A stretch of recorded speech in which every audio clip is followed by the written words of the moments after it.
Vijay Devarakonda back to back సినిమాలు అయితే చేస్తున్నారు కానీ అవి ఆశించినట్టు హిట్ మాత్రం అవడం లేదు.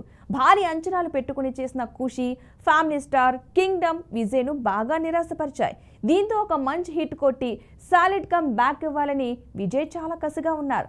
ప్రస్తుతం విజయ్ చేతిలో 2 సినిమాలు ఉన్నాయి. అందులో ఒకటి టాక్సీవాలా డైరెక్టర్ రాహుల్ సాంస్కృత్యన్ దర్శకత్వంలో మైత్రి మూవీ మేకర్స్లో చేస్తున్న సినిమా కాగా, రెండోది రౌడీ జనార్దన.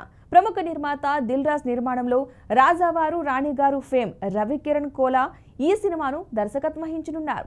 మొదటి సినిమాను క్లాస్గా తెరకెక్కించిన రవికిరణ్ ఇప్పుడు ఈ సినిమాను యాక్షన్ బ్యాక్ డ్రాప్లో తీస్తున్నట్లుగా తెలుస్తోంది.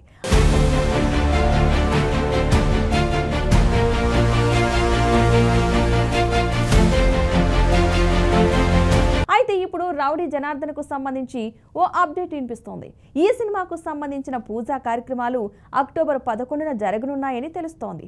ఆ తర్వాత అక్టోబర్ 16 నుంచి ముంబైలో సినిమా రెగ్యులర్ షూటింగ్ మొదలవుతుందని సమాచారం. పూజ తర్వాత 3-4 రోజుల రెస్ట్ తీసుకుని అక్టోబర్ 16 నుంచి ముంబైలో రౌడీ జనార్దన ఫస్ట్ షెడ్యూల్ను స్టార్ట్ చేస్తున్నారట మేకర్స్. ఇదిలా ఉంటే ఈ సినిమాలో విజయ్ దేవరకొండ సరసన హీరోయిన్గా కీర్తి సురేష్ నటించనున్నారని తెలుస్తోంది.